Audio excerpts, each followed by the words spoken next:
Hello, Radhe Radhe. आज है चैत्र कृष्ण की पाप मोचनी एकादशी।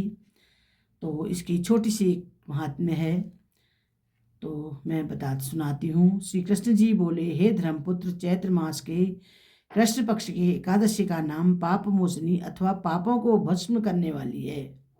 तो इस दिन जो जो लोग भी व्रत करेंगे उनके सारे पाप भस्म हो जाएंगे।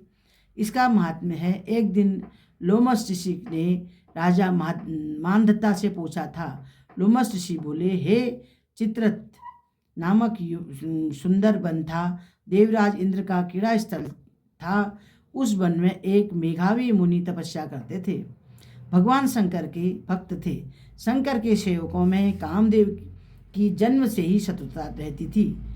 अप्सराओं के साथ लेकर अपने मनमोहन, संतापन इत्यादि पांचों बाणों को करा लिया। मंजूखा नाम की अप्सरा ने मुनि के मन को हर लिया। भगवान शंकर का ध्यान भूल कर गए मुनि ने मंदिर का पति मंजूषा को बना दिया। राम विलास करते करते 18 वर्ष व्यतीत हो गए। अप्सरा स्वर्ग जाने की आज्ञा मांगने लगी। मुनि बोले, आज पहला दिन ही तो है, कल चली जाना। अप्सरा ने पंचांग खोलकर दिखाया तो मुनि ज्ञात हुआ कि इस हत्यारनी ने तो मेरी तपस्या को भंग कर दिया है। क्रोधित हो गए, पिशाचनी बनने का श्राप दे दिया। अप्सरा बोली, मेरा उद्धार कैसे होगा? मुनि बोले, पाप मोचनी एकादशी के प्रभाव से तुम्हें इस दिव्य शरीर मिलेगा। ऐसा कहकर मुनि अपने पिता च्यवन ऋषि के पास चले गए।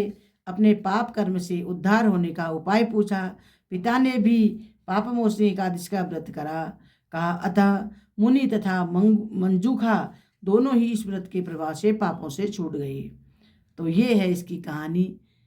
तो इतने शक्ति है इस पाप मोचनी एकादशी का। आप सुन सकते हैं, देख सकते हैं। और इस दिन जो फलाहार है, इस दिन चिरौंजी का फलाहार करें कहते हैं। चिरौंजी जो होती है, मेवा आता चिरौंजी का, उसका फलाहार करना चाहिए। तो ये है हमारी पाप मोचनी।